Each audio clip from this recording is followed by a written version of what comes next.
उत्तर मुंबई में हमारी लगातार प्रयास वर्षों से रही है कि लोगों का जीवन उज्जवल हो, अच्छा भविष्य बच्चों को मिले। और प्रधानमंत्री नरेंद्र मोदी जी की इच्छा है कि देश में एक भी बच्चा ऐसा ना रहे जिसकी परवरिश, जिसको अच्छा घर ना मिले, घर में पानी हो, बिजली हो, कुकिंग गैस हो, शौचालय हो। उन्होंने 4 करोड़ गरीबों को मुफ्त में घर 2024 तक दिया था और 2 करोड़ लोगों को मुफ्त में घर इन 5 सालों में मिलना है। साथ ही साथ स्लम रीडेवलपमेंट के कार्यक्रम तेजी से खास तौर पे मुंबई में चल रहे हैं। जो भी बिल्डर अच्छा काम नहीं कर रहे हैं उनके ऊपर मैंने आदेश दिए, सख्त से सख्त कार्रवाई ली जाए, उनको ब्लैकलिस्ट किया जाए।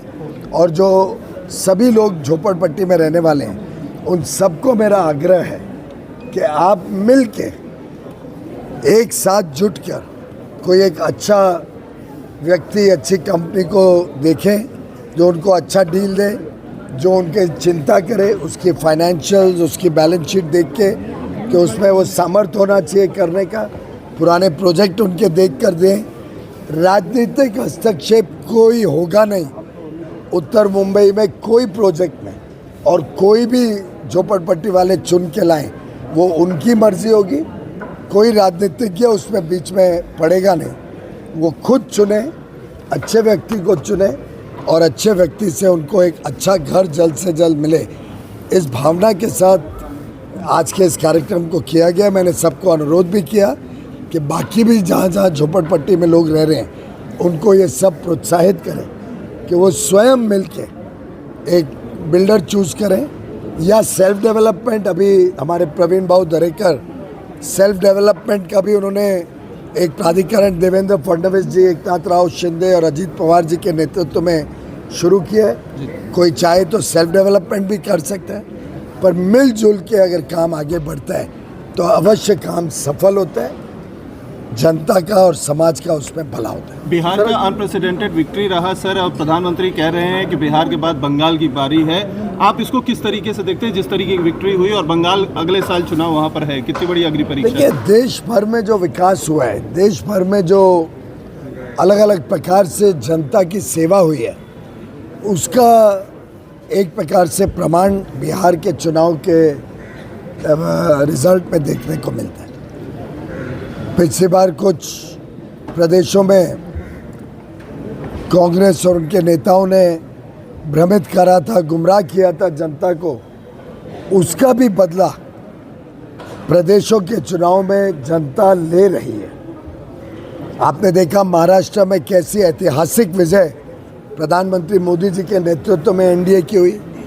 आपने देखा किस प्रकार से हरियाणा में तीसरी बार भाजपा की सरकार आई। दिल्ली में आपने देखा कि 13 साल बाद भारतीय जनता पार्टी की सरकार आई और वास्तव में उसके पहले भी कांग्रेस थी, तो 25 साल के बाद भाजपा की सरकार आई।